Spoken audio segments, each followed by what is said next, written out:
goals, service to everybody who comes into this county. Next slide. Yes. And so I was appointed, obviously after the Christian Blast shooting and the resignation of Sheriff Albers, a temporary Sheriff Stein at the same time. And so we wanted to make some changes when I came on. And I was appointed as somebody who would come in and change the organization. And the first thing is you could have, if you are the leader of an organization and you have good ideas, and you have a vision and you have a strategy, it doesn't matter if you know 100 people, right? So the people have to implement the vision. So the first thing I did was make a change and brought Matt Brown on as the undersheriff. Matt Brown has been in the community for 24 years, the sheriff's office for a long time, grew up in this community. He bleeds Clear Creek County. Right? I also had to make some other improvements, and with that, to bring other staff on board. And so we have over here, I'm going to introduce our staff here. First, we have Jenny Fulton. Jenny is our public information officer. And then you have Holly Nicholson-Cleve. She is our director of administration. So she oversees our records department, all the records processing, our admin staff. You have Sergeant Ron Gordon, who's been front and center on the Georgetown IGA. We have Colton Roloff in the county, deputy county manager, and we have Captain Eric Rubin. Captain Rubin comes to us from Denver. Who's been, I think, 30-something years in Denver PD. And so you have a tremendous amount of law enforcement experience that we brought here. And I'll get into how these folks got here and why they're here. So when I came on, I had three top priorities. And I call it the three problems. The first was to make operational improvements to the sheriff's office. The second was recruitment and retention. And the third was to improve our community relations. And so as we go on through this presentation, there's a Q&A at the end, but if you want some clarity on the slides in the interim, feel free to stop. Okay?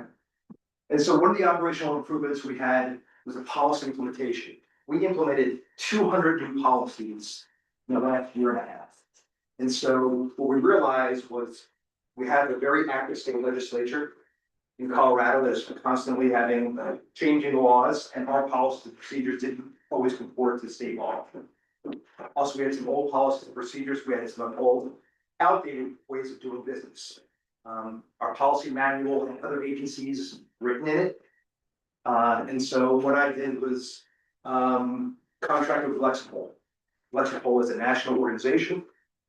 Many police departments and sheriff's offices around the country contract with Lexipol. It helps to implement the new policies and procedures. But I brought on Holly Nicholson-Cluth as our policy writer, and she helped implement. Holly spent many years at the Douglas County Sheriff's Office. She's got almost 30 years of law enforcement experience. Patrol oversight. And so what we saw was traditionally in Clear Creek County, we didn't have a lot of oversight of patrol. That's because we were so short-staffed. We didn't have enough supervision. And so when we look at the root causes of the problem of some of our old ways of doing business, not having direct supervisory oversight is a big problem. We have young guys, young men and women, right out of the academy, on the street for a year, they're out on their own. And so that's kind of a recipe for disaster.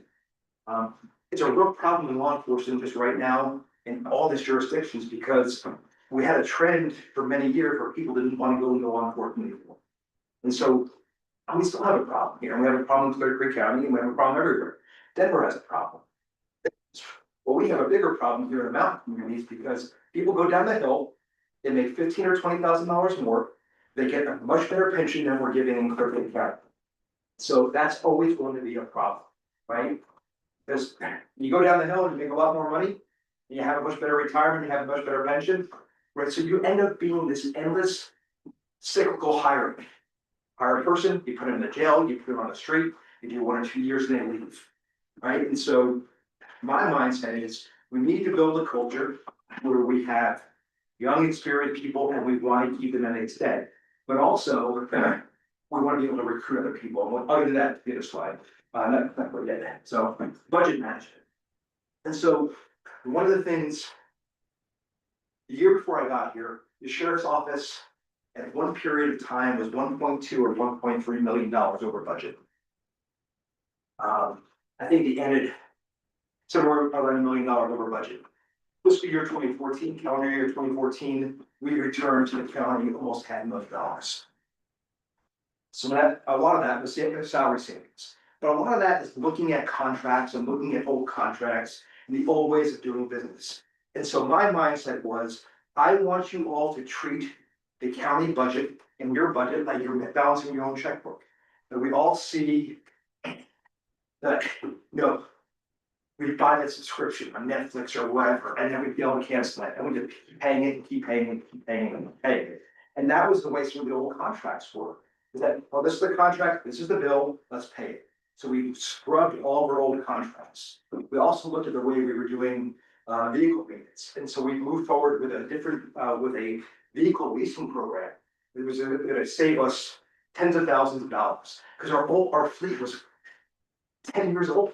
We're driving, our patrol guys are driving around with vehicles with 250,000 miles on, right? And so the cost to repair those vehicles is really expensive.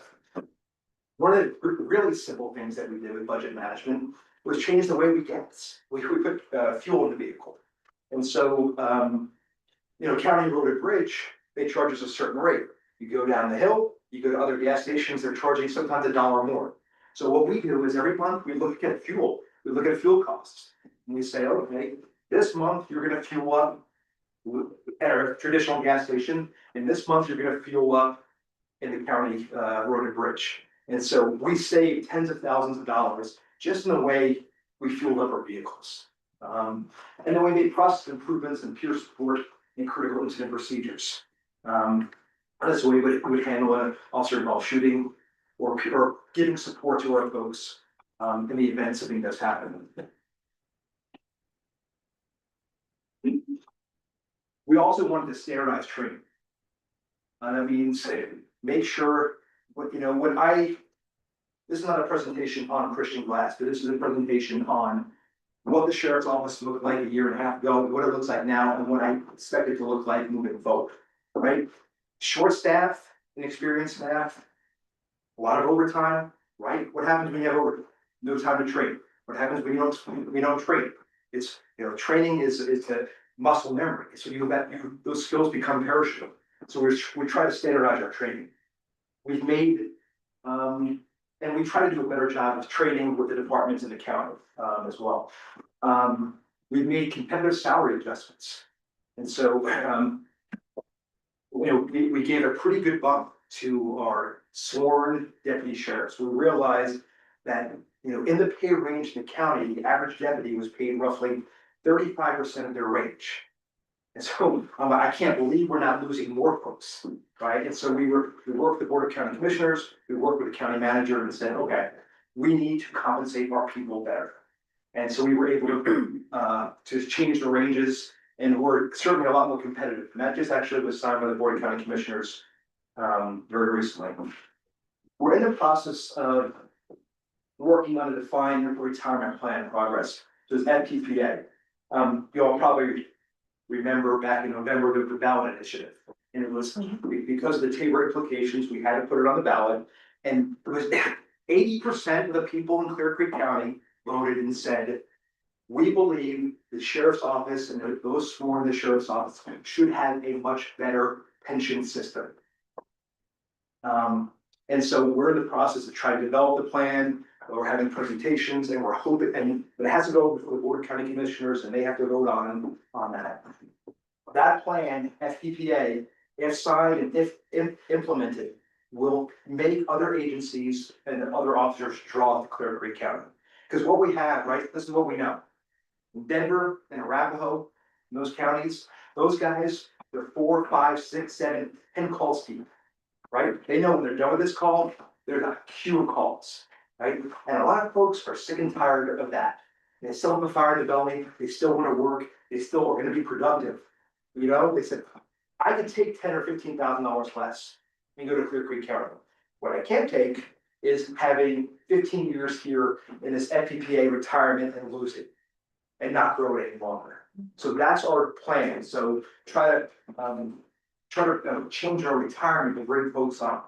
You can't continue to do business the same way. You can't only hire people in a jail, put them on the street, make them supervisors. That is not the way to run an airline. That's not the way we're running this airline any longer. And we're in the process of developing a recruitment strategy. Just an overall recruitment strategy. To obviously, like I said, recruit folks from other agencies and to do a better job of training our folks and giving them the skill set and promoting them in place, right? A balance, right? We talk about diversity and I want diversity of experience and diversity of mindset. That's what I want in the sheriff's office. You know, one of the things that we really did poorly was in public information. And it was pretty clear to me that we needed to change the way we communicated with the public, both on social media, both directly. Some of our press releases in the past that I looked at were wrong, they were inaccurate. And so Jenny Fulton walked in my office one day and had a great conversation with her, and she spent a lot of time at Jefferson County, and I was in the process of looking to hire a public information officer. And she walked in, I said, she left and I went to the undersheriff and I said, I'm gonna hire her because she came in with an incredible package and she's been exceptional and she's really helped us start to change the brand of Clear Creek County.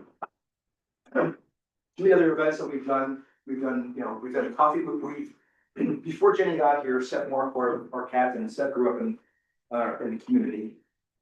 And I tasked him and I said, hey, listen, every month I want a community event. Every month the sheriff's office is going to be at some event. We're either gonna be at an event at Georgetown or Idaho Springs, or in East County we're having, or we're gonna host our own event. And so I started with Coffee with a Cop. We've got Georgetown trunk or treat.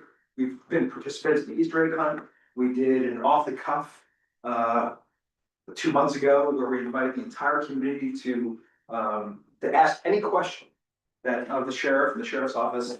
And there were some tough questions, there's no doubt, but like, in order to be transparent, you come in and you say you're gonna be transparent, you're gonna be honest with people, and you're gonna tell the good, the bad, the ugly, then you don't just get to hide behind the computer at the desk. You have to go out and you have to talk to people, and that's what we're trying to do, and that's what I started to do.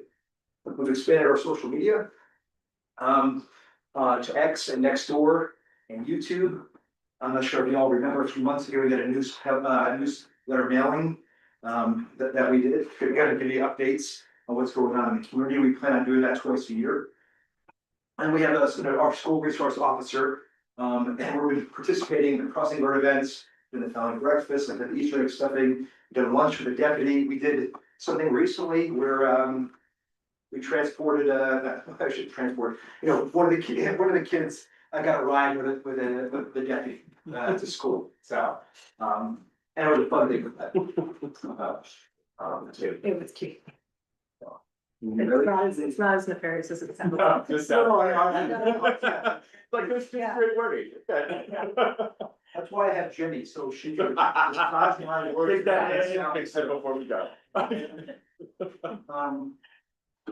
Anything you're doing that I'm forgetting? No, you're good. Okay. Like Shady's words yet. Oh, she does a lot all the time. And so, when we look at, where Georgetown was, where we are with the Georgetown IGA, and what the future of Georgetown looks like, and so. You had one chief and 2 officers, and sometimes you had one chief and 1 officer, you had 10 hours of coverage a day. You often had a frequent coverage weekend call response. We handled, Clear Creek County handled an inordinate amount of calls for Georgetown. And as the staffing continued to reduce, we continue to handle calls for Georgetown. You had a part-time admin, records manager, we saw past UCIC terminal operations. You have increased liability because you have your own department, and you have officer safety concerns when you have a very small department. You're not always training within departments. We're not training together, right? And so, you know, my mindset, and I'll talk about this a little bit, is not that, you should talk about what the benefit maybe of operating in Clear Creek County, right? If you look at the model, you look at peer-reviewed literature on policing, the regionalization concept is what's moving forward, right? Why? Because of the cost, because of the liability, because of the training. And so you have, if we could go back and we could break down the Christian Glass shooting, frame by frame. We had many departments on scene with many different tactics and many different ways of doing business. I say it's an organizational failure. What happened with that is an organizational failure and things that we're trying to fix. We're not trying to fix symptoms, we're trying to fix systemic problems. It was the way we train, the way we train internally, the way we train collectively. And we're trying to change that. Right now, we have the Sheriff's Office IGA. I think it's going well. Our guys are working really hard. We're getting really good feedback from folks in the community. We have a 24-hour response. We have 3 designated patrol deputies and 1 designated patrol sergeant. You're getting access to our administration, getting access to our investigations unit.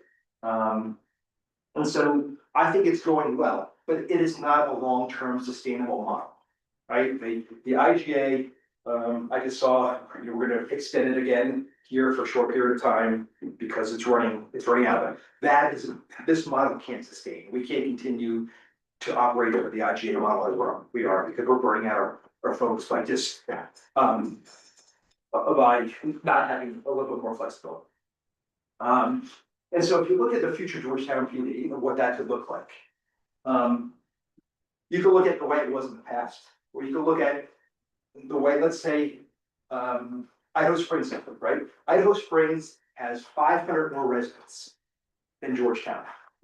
Idaho Springs has 9 police officers with a chief, right? So the model of moving forward with the Georgetown PD, you can move forward with a model like you had with 1 chief and 2 deputies or 3, but you're not going to have 24-hour coverage.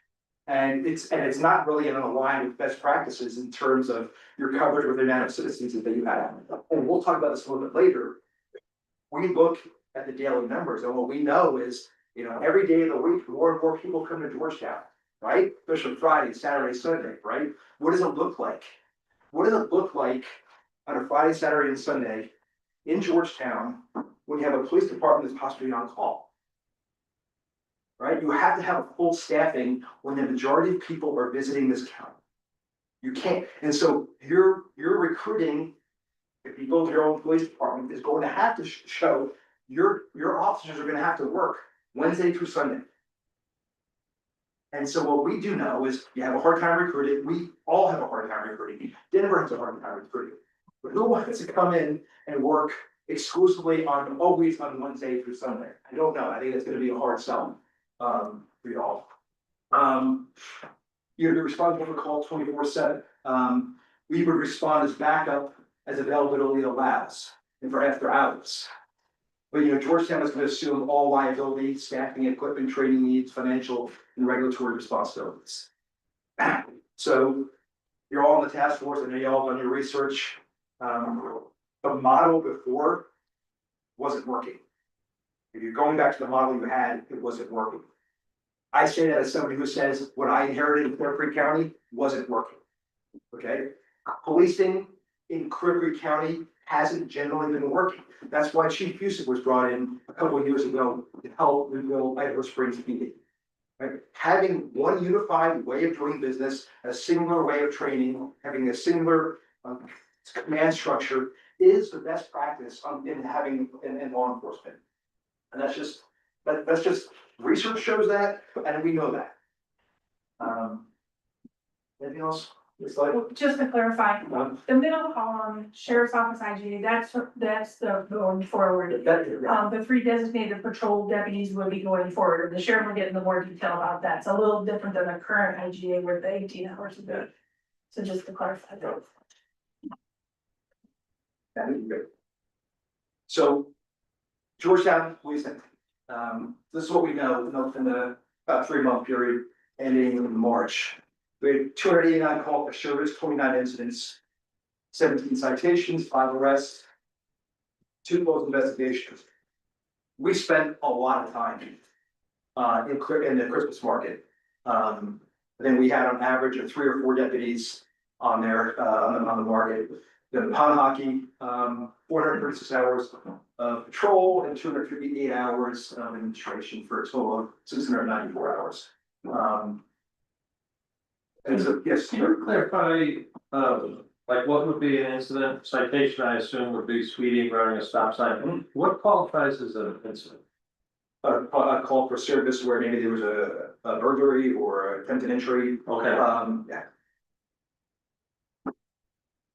Also, I know that the calls for service, that excludes the jail calls, right? Cause I know that the jail calls show up in our call feed. We've been told that. Does the calls for service? Yeah, Include- that's correct. That is, so that number is indicative of jail calls. No, it's not. It is not indicative Not of, the jail calls. Great. Australia was able to get these statistics. perfect, thank you very much. So, Appreciate it. yeah.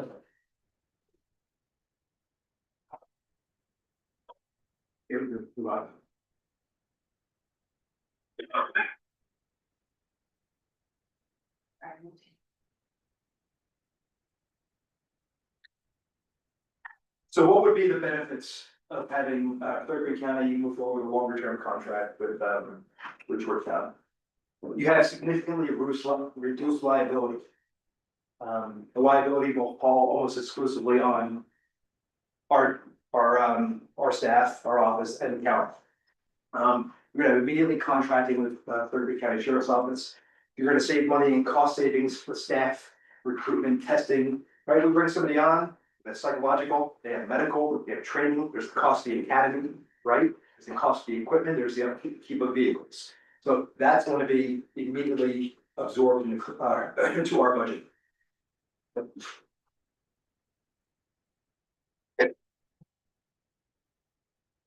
You've got robust patrol services, so you have 24-hour coverage on patrol. You have the full use of our investigative unit, and you have the full use of our evidence unit. And so there's nothing that's independent. This is all inclusive. The future model moving forward, this is not a nickel and dime. You're gonna pay $5 for this, you're gonna pay $30 for that. This is a cost inclusive model that we put together, okay? We're gonna give you, so what you're gonna get to is not only you're gonna have patrol investigation and evidence, you're gonna have proactive police, not just a responsive police. You know, if you have 1 or 2 deputies, you have a responsive police, especially when you have 7,000 people here on a weekend, on an average weekend in the summer. You're gonna have a designated supervisor for Georgetown, so we're gonna dedicate somebody to Georgetown, so that the folks in Georgetown have somebody who is the go-to person, right? Almost like a little command structure here in Georgetown. So it's not like, oh, okay, well, we're gonna contract with the sheriff's office, but we can't get in touch with the sheriff, right? You're gonna have somebody who is going to oversee all police operations in Georgetown. So basically what we're doing, right? We would essentially bring a few folks on, we'd increase our staff, you'd essentially have a police chief for Georgetown, and that Clear Creek County is absorbing and paying. You're gonna have dedicated public event and public safety planning. And so everything that we do pond hockey, you do all these other events, all these things, right? Right now, we're, either contracting with us or we're doing it through the contract, you're doing the Rangers, that's all included, right? And so whatever you have, we're gonna work with your event planning and your event staffing, and you will get coverage just because it's, this is our community, right? And I think that's one of the benefits too, is that I think is that I would like our folks to be more engaged with the community. When you have a county policing model sometimes, right, we have, right, we deal with the outskirts, right? But I think it's a real benefit for us to build relationships with the business owners in the community here in Georgetown. We've already done it with the schools, right? And I think we've done a lot better job in the last 6 months because we're hearing it from the community, we're hearing good things, that we're more engaged, but I'd like to keep that going moving forward. one of the things that we would do is put on our patrol vehicles serving Georgetown. So Berkeley County Sheriff's Office, but we're also serving Georgetown.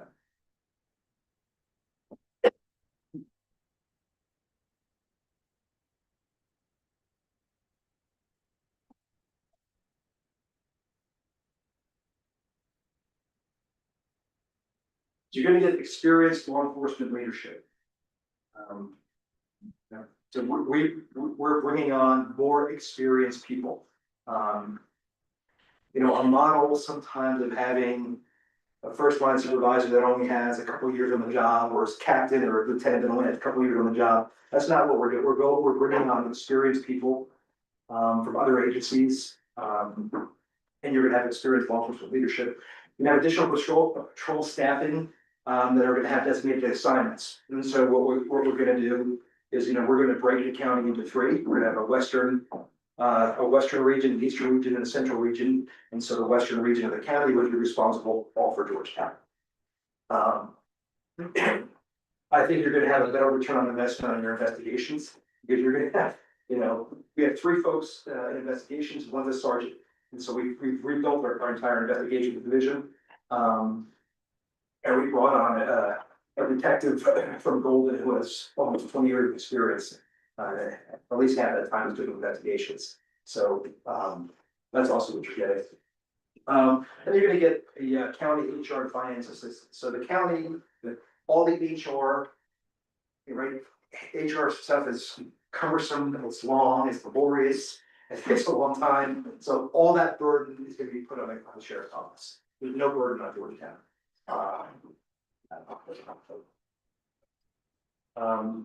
As I mentioned earlier, we're gonna have countywide consistency, we're gonna have training, we're gonna have policies and enforcement. And I think that is the best practice. Having one way of doing law enforcement in this county is the path. We're gonna have appropriate records management and maintenance and release of information. So you have an incident that happens, in Georgetown, our office takes care of it. Our office takes care of any request for information, request for records, and FOIA requests, whatever comes up, our office takes care of that. Non-emergency records requests, crime tips, that's all on us. There's a lot of state and local federal reporting requirements. We have a full administrative staff, we have a new director of administration, and that will be taken care of. And you're having monthly reporting. So what we're gonna do is, at the end of every month, at the beginning of every month, we're gonna give you a report. And he said, this is what happened in Georgetown, this is what happened in Georgetown, this is what we solved, these are the burglaries, these are the calls for service, this is what's going on, this is what we're doing about them. For a period of time, we didn't have the best analytics. And so we're working, now that we're with Jeff Com, I think our analytics are better. We're gonna contract with a new software company and it's going to actually increase our reporting and actually make us have better analytics for what's going on. And it's, to break down, almost like a heat map. And so what I've seen in the model of this is, I see where all calls for service are, and all over the county, where our folks are, where they're being proactive, where they're being reactive. So there's no sense of a heat map, right? So our analytics are incredibly improved.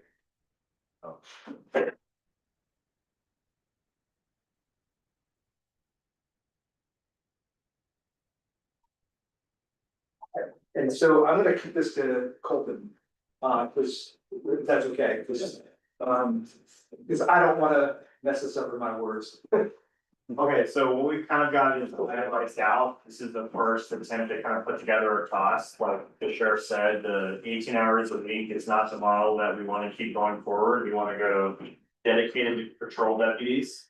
So this is basically cost of a deputy, right? And this includes all of the county's marginal increase for bringing on 3 more people, this is not just their direct costs. We can talk about that a little bit, right? So the salary includes our 3% COLA escalator in there, right? It's also the midpoint for the range plus benefits, plus a share of our liability, insurance and their personal benefits, okay? Operating equipment, this is annualized over 5 years, right? So when you first hire an officer, there's a lot of upfront costs. You gotta do body armor, all the uniforms, everything, right? That's a lot of upfront, but over 5 years, you don't rebuy the equipment every 5 years. So that's an annualized cost. If we're going to a flat rate model, that's what we want to charge. is an annualized cost of that upfront equipment.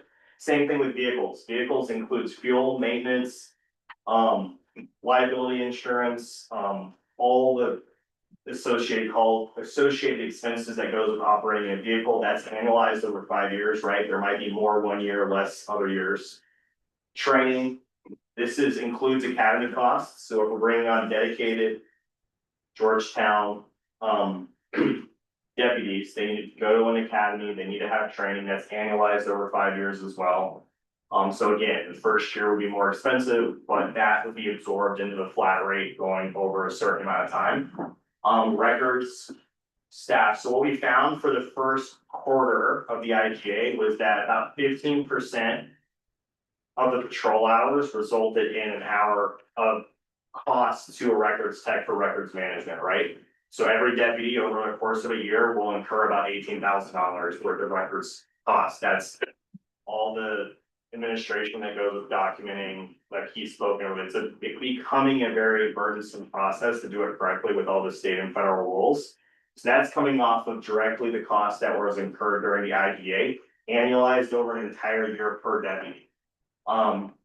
We are gonna offer to absorb the command costs and the county administration costs. So that's HR, finance, payroll, all of those kind of things will be handled by the county.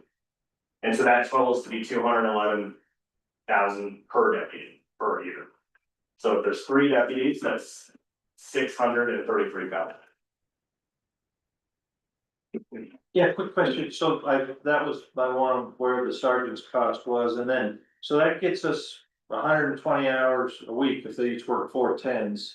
Leaving 48 hours uncovered, is that based on call volume? No, we would, well, that would be covered by the rest of the staff Okay, that's at the sheriff's office, right? so it wouldn't be one of those 3 guys, it'd be just. Yeah, it would be different, that would probably be with second shift or lower income time. The Okay. 3 deputies would be dedicated to Georgetown, and then any additional overage would just spill over to the normal county apparatus, right? Okay, This is really about what it would cost the county to hire 3 more people just for Georgetown, right?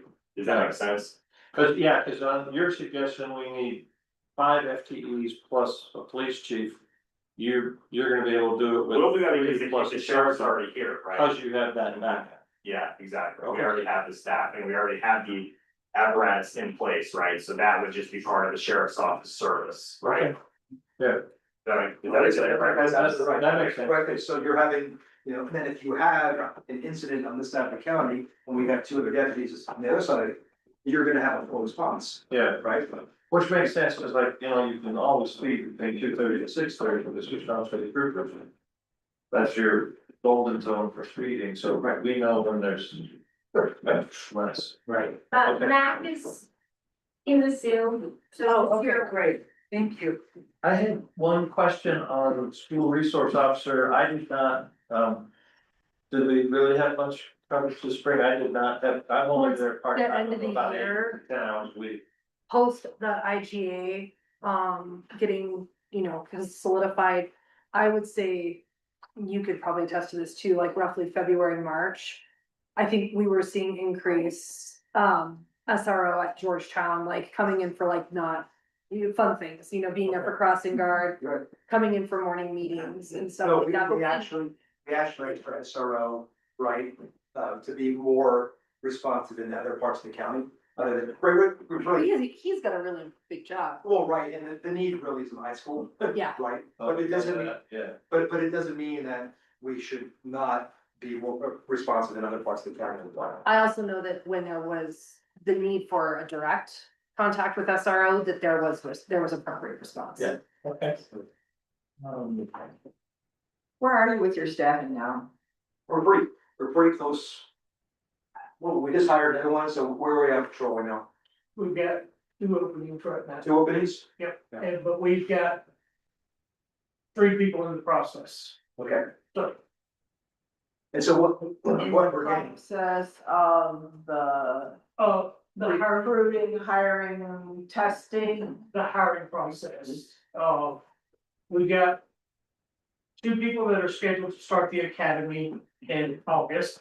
And we have another lady who is coming to us with experience from Utah, she's relocating here. So I've already interviewed her, when I say in the process, that means her next step is her psych and her physical. Okay, And once she passes those portions of it, then she'll get a final offer. and so even with your lateral, what kind of field training do you put them through when they come and indoctrinate them to the county? When a fresh out of the academy rookie comes on board, he goes through a 14-week training. Each phase, phase 1 is 4 weeks, phase 2 is 4 weeks, phase 3 is 4 weeks, 18 weeks. And then phase 4 is a 2-week checkout, where they're riding with a sergeant or another senior deputy in plain clothes. With a lateral, they get and not all laterals, like this gentleman that we just hired, he come from Lyman PD. He started today, he's got 1 year on the service with Lyman PD. That's still fairly new, so he's going to get the full 12, 18? yeah, 18 weeks, and then but if somebody, with her last one, she came from Denver, she had 8 years experience.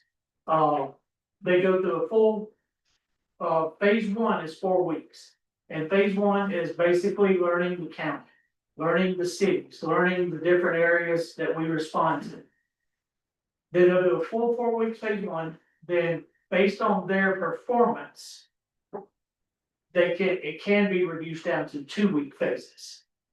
So they go 4, 6, 8, and then a 1-week checkout, so it goes down to a 9-week. If they have the appropriate experience at a progressive way. So realistically, if Georgetown decides tomorrow, hypothetically, we're all county all the way. What do you foresee your time frame to, because I know staffing is hard to find those bodies, the right bodies. And now you're committing to us that you're gonna put these people here. But what, in the perfect world, if we had our crystal ball. Because you're tying up your senior officers with training, get where I'm going to. Yeah. What are we talking, a year out, 2 years out? I mean, realistically. I think a year. I think a year is realistic as far as. To get up the additional 3 plus the 2 that you still have open now.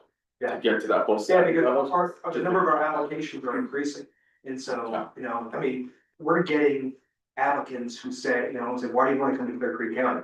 And they're saying, we see the changes that are happening in Clear Creek County, our friends tell us what are happening in Clear Creek County. This is not the same sheriff's office it was 2 years ago.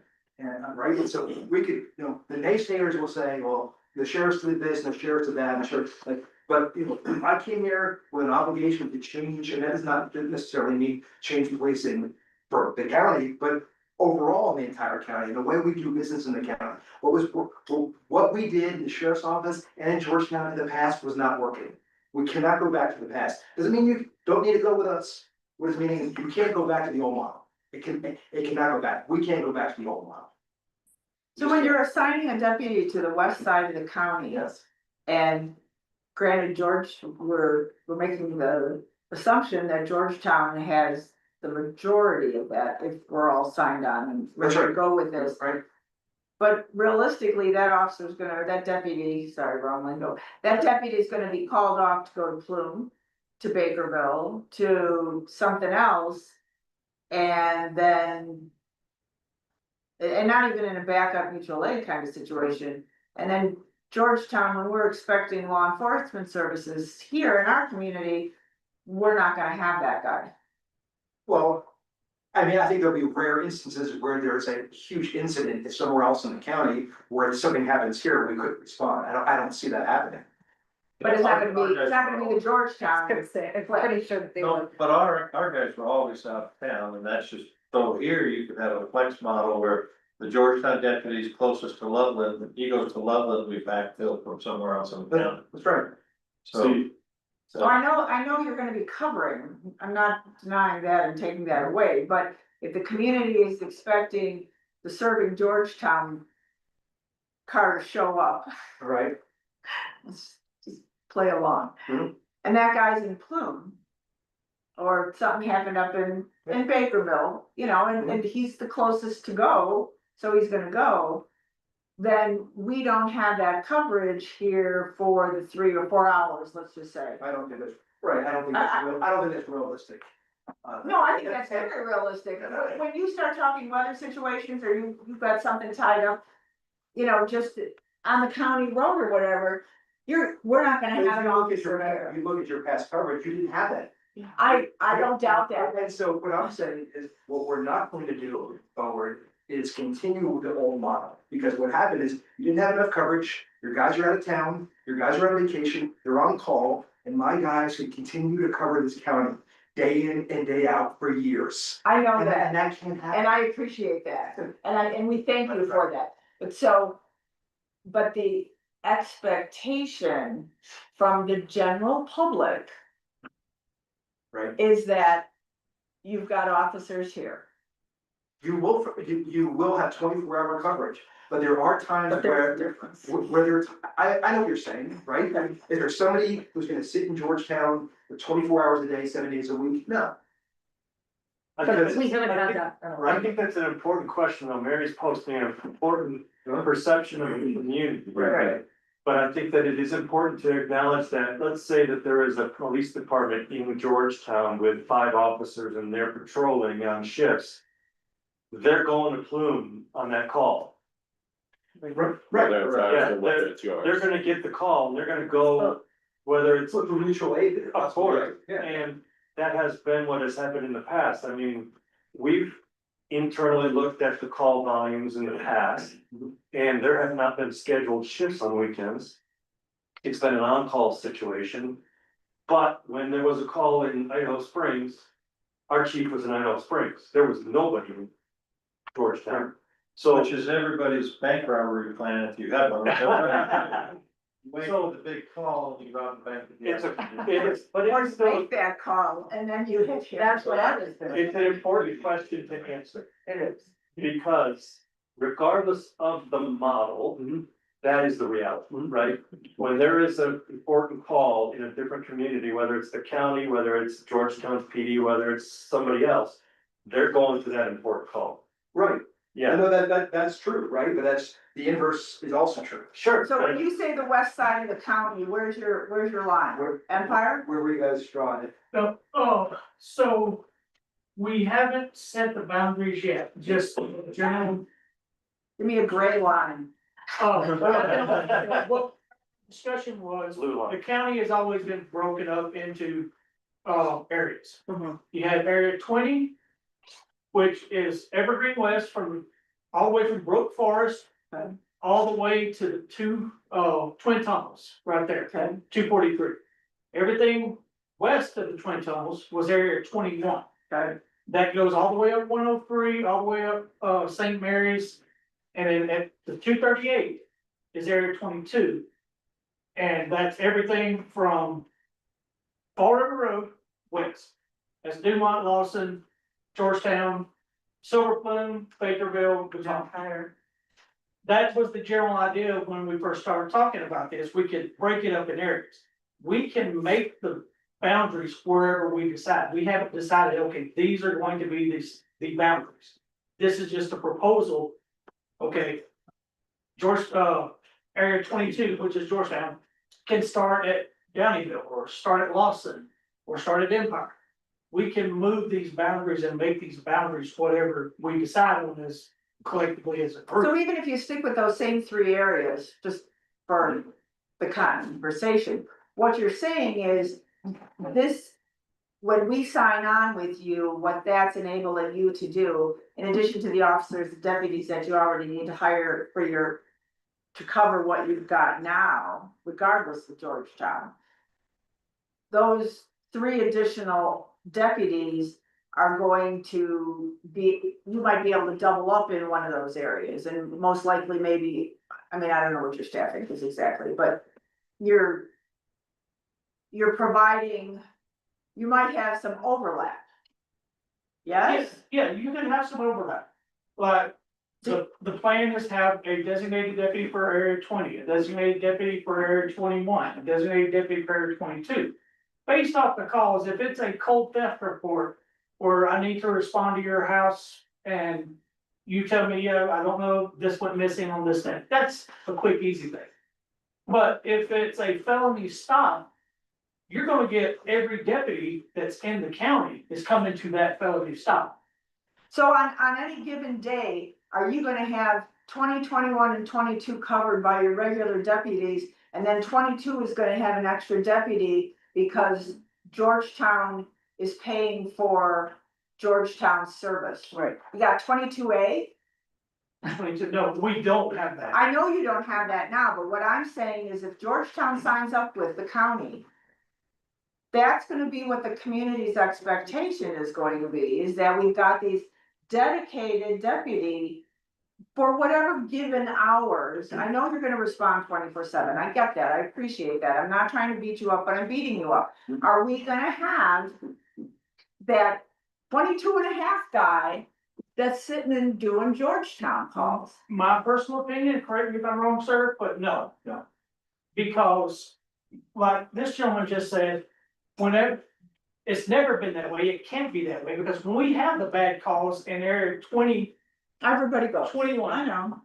this guy here is gonna go. That's the way it happened in the past, and the way it happens with Idaho Springs in the present, that's the way it will continue to happen. Because whatever that major call is, that needs to be addressed, whether it's life safety issue, a bad wreck, and you've got people trapped up there at the tunnel. But that's a major call, so let's talk a minor call. Well, The day we is talked- going, no, wait, the day is just going fine, it's this beautiful day here, it's a Monday and nothing is happening. Do you have 4 deputies on duty right now covering in this new world? Covering 20, 21, and 22, and you got an extra deputy hanging in Georgetown? Is that the plan? No. Okay. Cause it sounds like if we're buying 3 FTE deputies. And the sergeant. For 240 hours, that they're here for 240 hours in Georgetown. That's the way it sounds, like the way it is, and then the rest of the county is patrolled by those other 3, so we are carved out areas what it sounds like on the proposal. You're gonna have a dedicated resource to the western part of the county. That resource may or may not be in Georgetown. Okay. So are we That's- getting yes. 3 patrol assignments on that slide? You were saying there's 3 patrol assignments plus the sergeant dedicated to Georgetown. Is that right? Did I mishear that? It's not 3 people per day. No, it's like a staff of 3 people and 1 person, and they're gonna cover this, however the workload is covered. But essentially, we should have a person here all the time. Right? I would say barring those emergencies where they get. Well, pulled barring the off other emergencies, but I mean, in theory, because in the it will be- perfect nice world day of beautiful weather, that's what we should have. Correct. Right, 24/7, one person. And Go ahead, Sarah. You could pretty good. Just to give you some perspective, if you wanted someone in Georgetown 24/7, it would take 8 people. So you have your both sides of the week. Right. And then you have relief for sick training, vacation. So to take 8 deputies and make sure you have someone 24/7, I think that's the plan with the sheriffs is to dedicate 3 new officers to Clear Creek County that are gonna serve this area. But then you also get the service of the rest of the deputies. So when there's a critical, even the jail, when there's a critical incident, someone's running around with a gun, you may get a jail sergeant or lieutenant that has experience that comes over and responds as well to backup. So it's just that overall backup that you get in addition to the 3, that kind of makes up that difference. And makes the difference in having your own department where you're gonna have to have at least 8 deputies. To cover the 24/7 is what Yeah, you mean. yeah. And we've never, No, we're in never. the history of us, but it is, one of the reasons that this is a little hot button, especially for the sitting selectmen, is that the boards, we hear this sort of perpetual like phrase that makes me insane, we have no cops. it's like nails on a chalkboard every time I hear a resident say, we don't have any cops, we have no law enforcement. I'm like, we have a bevy of law enforcement. They're just not like sitting around waiting for you. They're actually out working and doing other things. So to my, I guess, question or comment, one of the, I think the pitfalls we have, and I want to be very clear, I believe that this is a data-driven question, is some of the disconnect with JeffCom. How do you guys envision being able to further hold JeffCom accountable to make our, not just the citizens of Georgetown, but Clear Creek County feel that they are getting heard and served in a timely and efficient manner? Because I think that part of where you guys take a little bit of heat is I mean, if I'm looking at the JeffCom data, they're answering last month wasn't that great. It was pretty low. It was like 68 seconds or something. They're struggling, and I think that it's causing your relationships with the stakeholders to be impacted. How do we hold them accountable, and what do you envision to resolve that issue for? I can talk about that a little bit. Okay. Yeah, anytime you have a major call center, you have people who are dedicated to actually answering the phone, and you have other people who are dedicated to actually dispatching. Correct. Jeffco has that model right now. I have visited with them on more than one occasion to develop the best relationship we can with them, because they are our partners. Yeah. In delivering public safety. And they're not going away. No, Everyone's gotta know that. That's They're- not changing. I will say that they are a pretty professional organization. They are, I think, doing a pretty darn good job. Now, nobody's perfect, everybody has room for improvement. But I thought you might wanna know that even though they're this large organization that dispatches for Lakewood and Jefferson County Sheriff and many other municipalities and fire departments, they have a console or dispatcher dedicated to Clear Creek. Which apparently is also the new dispatcher, which makes sense. We're not at Lakewood. I understand. Maybe that, Well, I think various people have to rotate through these assignments, because of course, no dispatcher do it 24/7, they have to have new people coming in a relief capacity. It's also interesting that, they just hired, one of our former dispatchers, yes. who's going to training there to Yeah. get used to the JeffCom protocols. I would not be surprised if at some point she ends up dispatching on the Clear Creek channel. But so they have a person who's dedicated with that console. Sheriff Department, EMS, fire, that's their job specifically. And of course, you have other places with, maybe 2 or 3 dispatchers, because a place the size of Lakewood has that kind of a need. 100%. They are trying to be as effective as they can be. Are there some growing pains? Of course there are. There always are, but they are improving. I'm confident they're doing the best that they can, and they're always looking for ways to do even better. So I will say, Captain, too, like, the amount of complaints that came in from when we first made the transition now are significantly reduced, and when we did have those complaints, we called JeffCom, they got on the call, they listened to the call, and the majority of those issues with the call are not on the dispatcher, it's on the caller. And because we took those very, very seriously. And so, and plus, their software for geolocation is much better than anything we had. And so maybe the caller is so used to saying, we're near this area over here.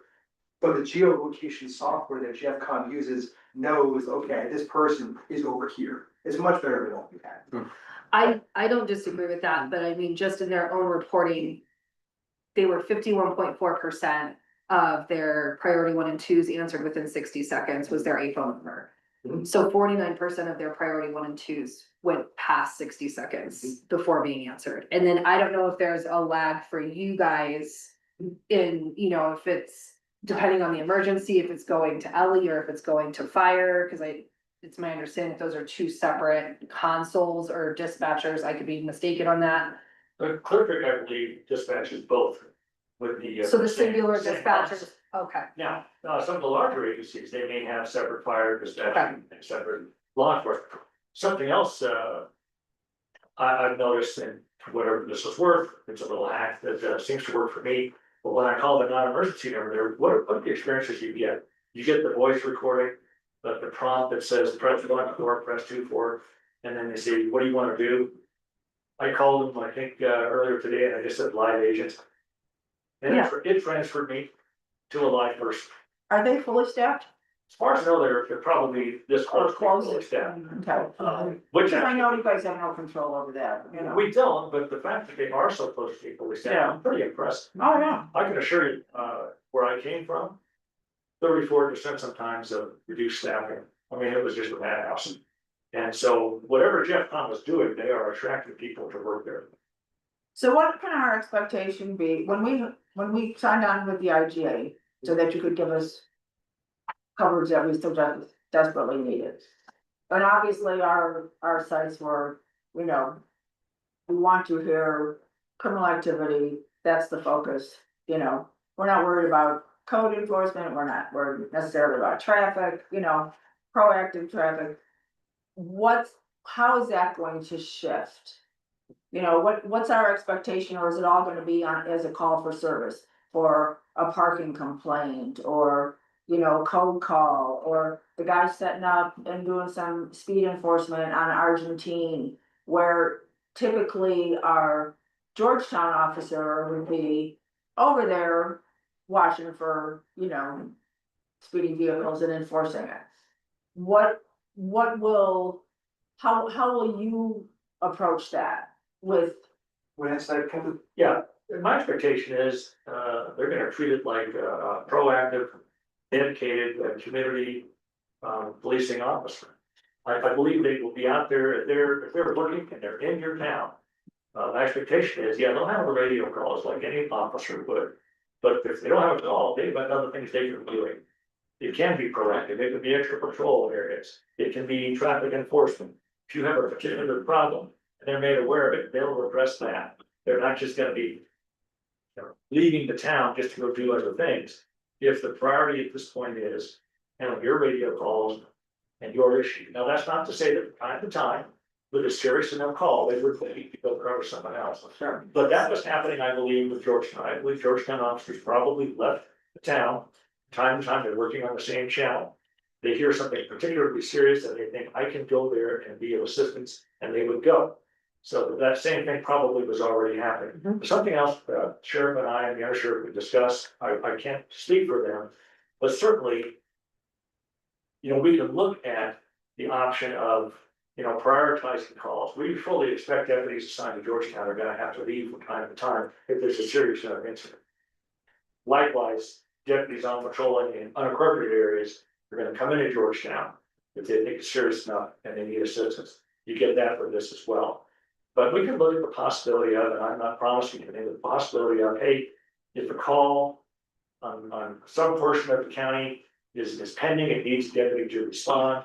If it's not of a serious nature, we can look at the possibility, I can't promise it at this point, where we're not gonna send a Georgetown person on that one. If we think we still need to keep them in the town, we may just have to leave that call pending until someone else comes in service. Now, that's something we can discuss internally. I don't wanna promise anything to you, but we really do see you as a priority, and we really do wanna give you the service that you deserve. Well, I think for the board and everybody that if they feel they're paying for the three, that they really should be in here most of the time of their 10-hour shift unless they're going on those calls. I think that answers your question, because you just don't. Right now, if it's kind of for the call, that's where you get the people going to Amanda and saying we don't see them now. Right, well, let me jump in because town administrators are, you know, authority hungry kind of people. And so I'll put the sheriff on the spot today to commit, but my expectation will be that as I have a police chief, I'll call the police chief up in the morning and say, I've got a slew of calls on my voicemail complaining that speeding's a problem on Rose Street. Can I get an officer to set up for speed traffic this morning for 2 hours? And the police chief says, sure, and I'll send so-and-so who's on shift this morning. Is that gonna happen under this contract of this all-inclusive? that's why you have a dedicated supervisor to Georgetown. Yes, We may not have people in Georgetown 24/7, but you have a dedicated supervisor in Georgetown to make sure that your needs are addressed. okay, so if I have a speed issue on Tuesday morning and I say, can I get 2 hours of speed work? You're gonna send me to somebody to do No, that. you're gonna have the dedicated supervisor with the sheriff's office, we're gonna have the dedicated supervisor with the sheriff's office to help you manage those calls. Yeah, that's right. And the chain of command set up so that Amanda And God forbid you are calling that sheriff every second. I'm just saying, there'll be 50 people, there'll be 50 people who all of a sudden think they need to manage this deputy through the sheriff, and it should all go through the town administrator. One thing it sounds like I'm hearing, and I just wanna see if this matches, cause one of Amanda's comments was they receive a whole lot of calls, you know, there are no cops, there are no things like that. Which is not true, I want to Which, be right no, clear, no, I no, don't no, buy and it. I'm not, I'm literally just referring to the public sentiment in that view. I hate What I'm also hearing is due to what we currently are doing, the priority right now, because of lack of staffing, because of the extra coverage that's being provided without that staff necessarily is not necessarily sliding on code calls, things like that, but those aren't a priority, they're not something that's being done daily. If we go with this and have the dedicated people here, it sounds to me like we would have people again responding to code calls, doing things like that, and I think if that is indeed the case, the way this rolls, that will do a lot on its own to ease public view that we don't have officers here, because they'll be seeing them doing that here in town again. So I'm just tying those two things together. It sounds like this presents a solution for that challenge in a way. Well, in the existing IGA, right, we don't have that, but obviously for the full service. That's what I mean, moving from that to that, it would help Be with that. no, right, you're getting full Exactly. police service, you're getting code enforcement, you're getting traffic, which means that part of the training is that we're gonna have to send somebody and a couple people to traffic school. Right, because we don't do traffic, generally, accidents, so there's an event, there's a traffic accident in Georgetown, we're gonna have to eat that cost and send some of our deputies to traffic school, and we understand. That leads me to a slightly second question with that. Your proposal for the 633,000 to cover those 3 deputies. You are filling the 2 spots you have available right now. You're saying, you know, you're looking at within a year being able to have this filled. Understand the limitations there, etc. If you're not able to get rapidly to that completely full and staffed numbers, what does that do to our deputies? What does that do to, if you guys are not able to reach up to that level of full staffing? Are we still guaranteed our 3 people here, or are we then going to be losing some of those hours that were contracted here because you just don't have that to fill? Does that make sense? I'm not quite following, so. So here's what I'm, let me see if that is. The deputy. The system as a whole, or do you take the Georgetown deputy and park them out in? It's the system as a whole versus the deputy, right? If the event, like, and the thing is, right, I mean, here's the cold reality is if we're having a hard time hiring for some reason. Of course, You're we will going to, too. you're gonna have a hard time. So what- But then the question is, if you aren't able to, what does that do to our guaranteed 3? Are they now not 3 because you're having to utilize them throughout the rest of the county on a far greater basis than this looks like you're going You're to? also getting, you're still getting 24-hour coverage, right? Okay. And to Holly's point, right, it's, in order to get 24-hour coverage, you need to hire 7 or 8 deputies. You're still getting 24-hour coverage. Which we can report. So what's taking a year? The training for 3 officers a year, and that will be said we're a year out? for There's 3 some things can impact that. If we hire. If we hire a person who's never been to a police academy before, yeah, they've got to go through about 4 months or so of academy training. If we hire someone who's already post-certified, police officer standards and training, if they're already post-certified, they just go through most likely an abbreviated field training program and then they're able to function. Now, it's also possible that if we were to hire a new person, and we didn't talk about this, but if you hire a new person who comes on board the sheriff's department, it's possible that one of our more experienced people who's already post-certified and trained is the person who may be working in overtime. We take the newer person, get them exposed to the unincorporated areas, build them up, get their experience levels up and so forth. So the question becomes, do we start tomorrow? Let's say we sign this tomorrow. Do we start with 3 officers and a sergeant, or do we have to wait until these people are trained? I think that's the Yes. question. Yes. And if that is the case and you don't have that, what are the? So I think what are that's the- what I'm wondering. When, It's a matter if our check clears. I have one If I question. could give some Wait, Ellen, perspective of that is that like right now, if we're short. They have deputies doing overtime, so. right. So if we were to sign tomorrow, you've got people doing overtime in order to give us the coverage that you're talking about here. But essentially, 6 months or a year out, then we might have those dedicated people and your other overtime people don't have to work overtime. Okay. But one way or the other, we still get those dedicated people. We have whether to it's think covered about this, though, Yes. like, we're not buying 4 people. No. That's, it feels like, No. that sounds weird. We're Well, buying 3 in a sergeants. deputy, 3 in a sergeant. Yeah, The sergeant's not included in this cost proposal. That's right, it's only the deputy. We're not, that sounded weird, we're not, So what would Fine. it take us, what would it take for Georgetown to become your 4th area? And maybe not the 24/7, maybe 16/7, and then you go back to your 3 areas on whatever hours, midnight shift, let's say, maybe it's a little bit quieter, then maybe it's not, whatever, however your hours work. What would it take for you to, for area 24 to 23 to pop up? I mean, we have, Because when you're short-staffed, you redivide the county, I would imagine. You don't have to tell me, you don't even have to nod. You got 2 guys on shift instead of 3 guys on shift, you're redividing your areas. Okay, everybody's covering east and west or whatever, north or south or whatever. So we wanna be area 23. What would, and you're not gonna be able to come up with this off the top of your head. Or area 51, because we're all. yeah, I don't think that's something that we looked at. Yeah. Nor I think it's something that's practical. I think if you kick the tires when you talk to other sheriff's offices that are contracting with smaller municipalities, the model that we're proposing is what they're proposing, it's what there is. You'll have a hard time finding any sheriff's office that is contracting with a municipality that has absolutely 24-person people, deputies sitting in that town 24/7. But if we're willing to pay for it, Well, does that get in a back short to period But of but I think if you're willing to That's pay not- for it, I think okay. now we're talking about because, a much, because we we're do. talking about a much higher model. Well, that gets back to. Exactly, but because you do bring a lot of valid points that the consistent training and approach, and you're not balancing 3 or 4 agencies coming into this. And because it wouldn't be a 24/7, it would maybe only be that, 16 hours a day coverage, depending on the call thing. But, or even a good portion of the day. Or the weekends, what would that, just on Friday, Saturday, Sunday, all of a sudden there's an area 23. How could we look at those options?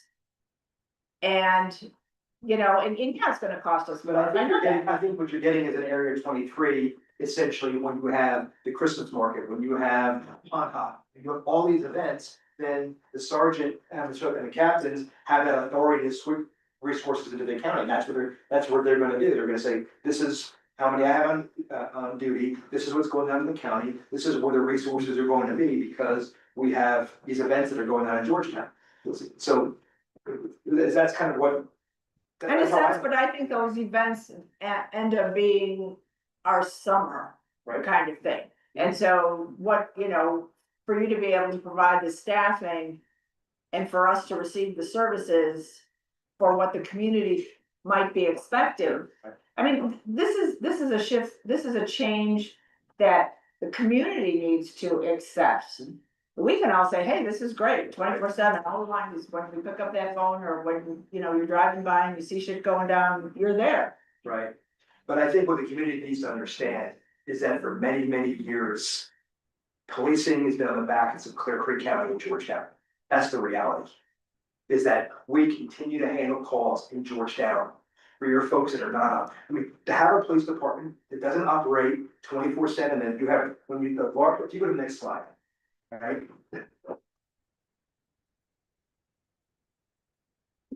I have a cost question when we're done with this. and you look at this, right, this is your legal average of residents, your commuters, Yeah. right? And so you're seeing, your population on a Friday, Saturday, and Sunday is more than double, it's tripling sometimes, quadrupling.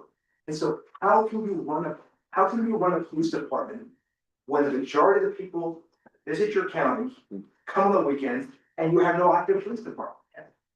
That's what you had, and so it seems like it works, because you get a call and somebody comes off duty and they show up. But the reality is, our folks have been handling that for many years. And I don't doubt that, and I don't doubt that the And that's what I'm saying. community has been under a misconception. Right. And so then, as we explore these different options. Or when we sign on the dotted line, then prior to that, we're gonna have to be able to get the word out to the community and help them make those adjustments. Right. Because right now, they think Georgetown's finest were 24/7. And we need to, Educate. that's such a politically. But it's good. No, Like, it's it's true. diplomatic way of saying what I was going to say. I do have some experience with what I think you're trying to get at, and Right. the evolution that I've experienced with is. That it starts off under the scenario that the sheriff is describing and proposing. And it turns out to work really well. And then the staffing is ramped up to the point where everybody's happy, and you've got all of your slots filled. And the community comes back and says, hey, you know what? What if we look for that fourth deputy? How much would that cost us? And could you fill that slot?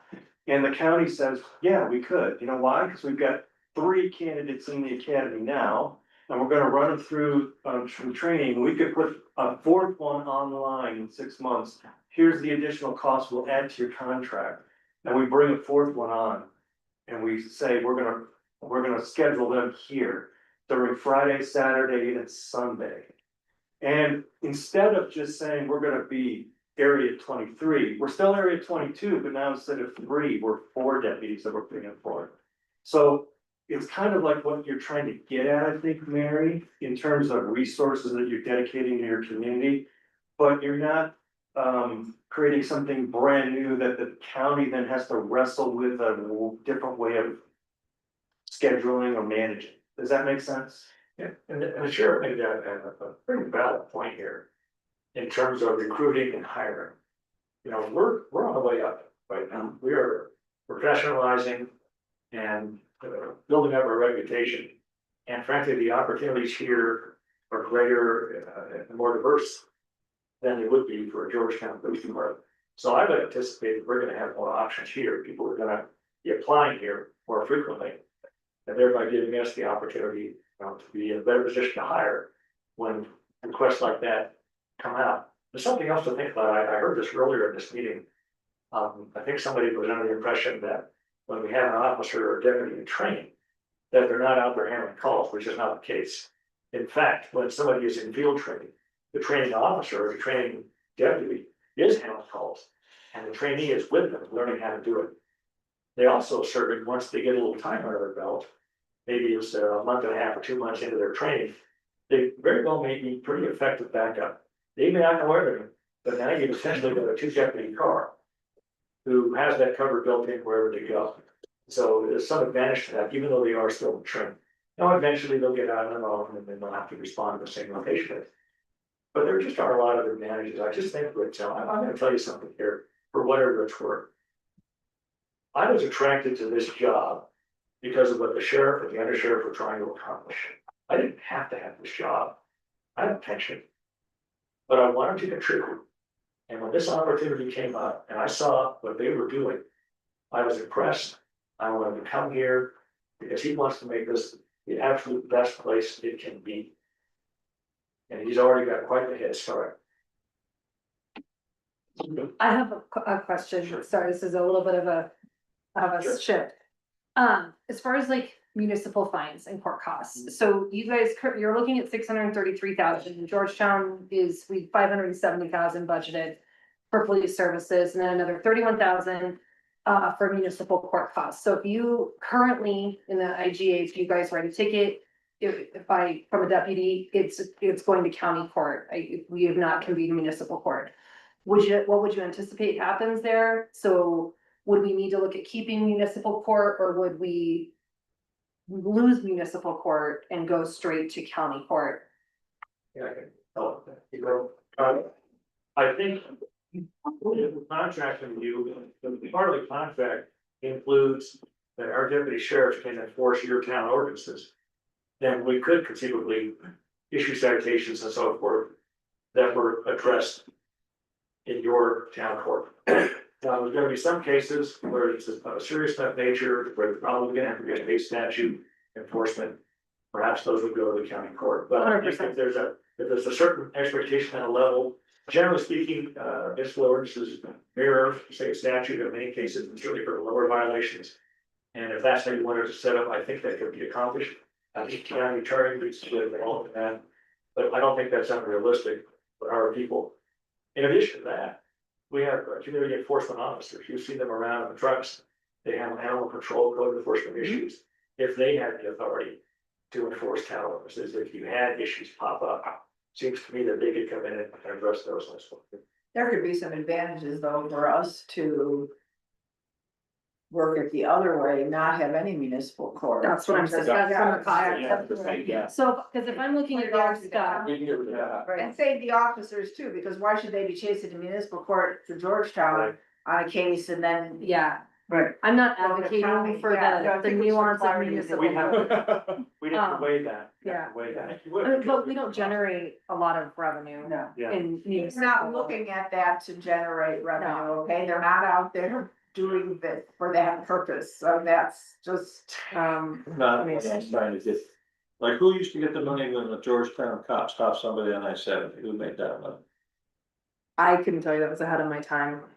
How about, two quick questions, one, what is considered the population of unincorporated Clear Creek County now?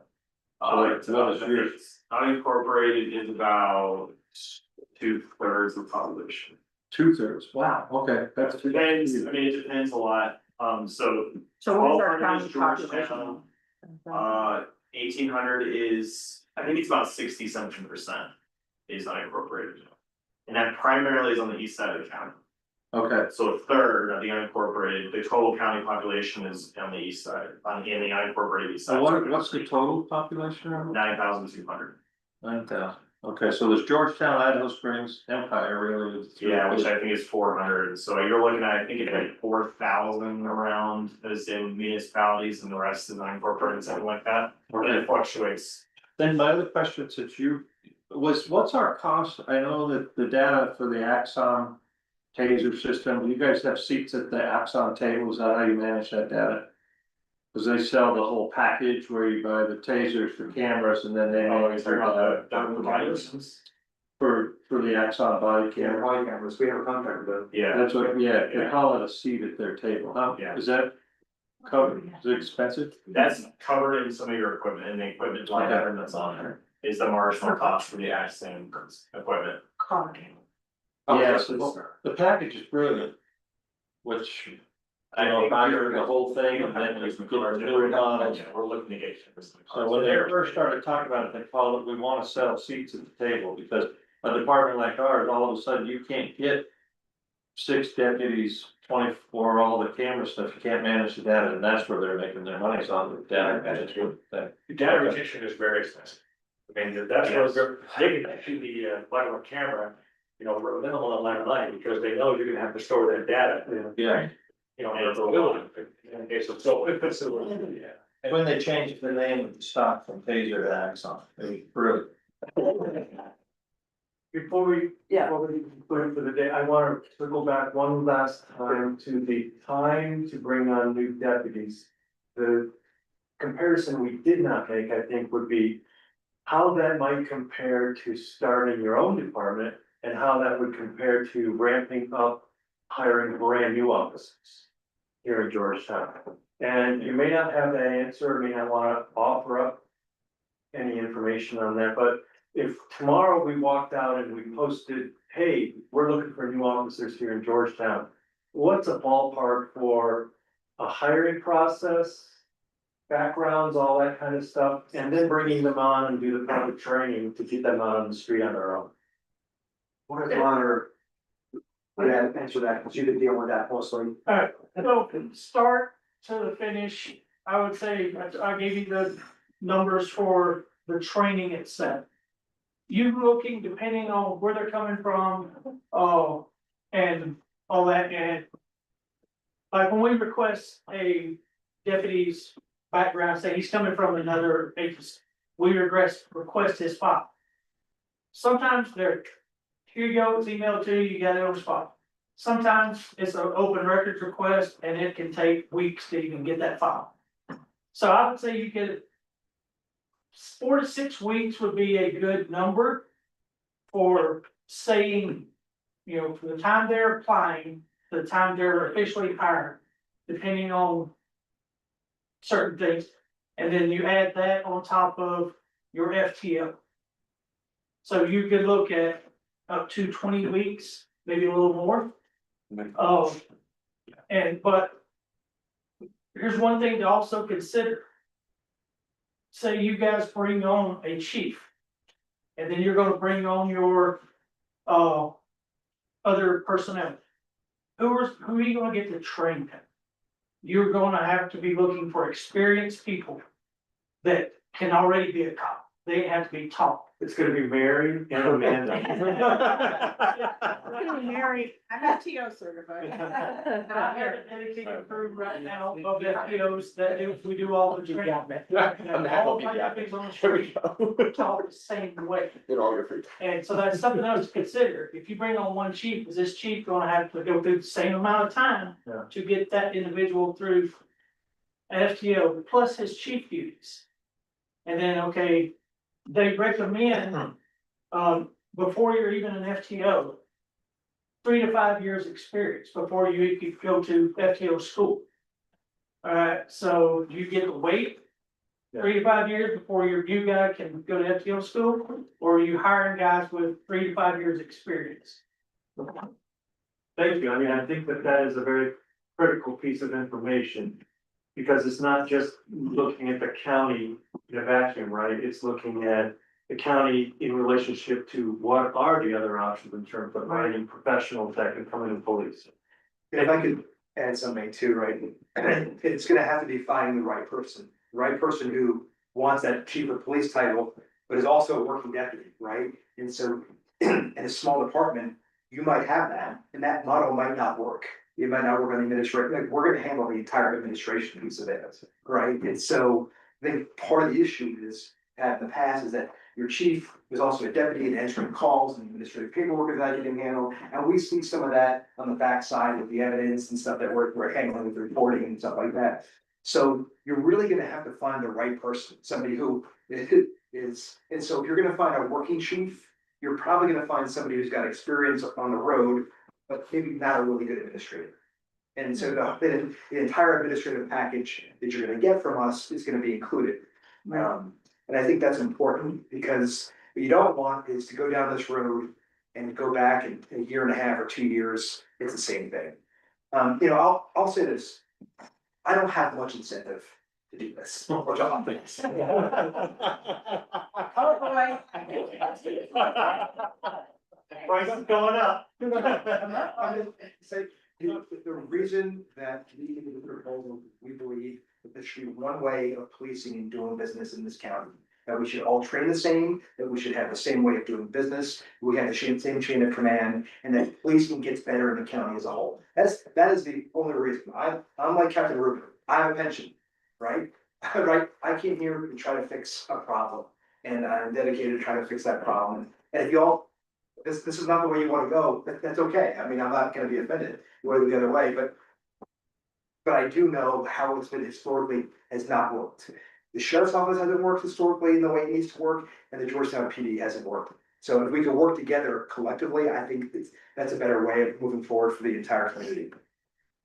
So Thank you. very, very much for all of your time. I did want to say also for those listening and anyone here, if you have additional questions, please email them to townclerk@townofgeorgetown.us. Because all those emails and questions will be handled from there. Thank you again for your time. We really, Thank really you. appreciate Thank it, you. everybody. And the meeting is adjourned. Thank you.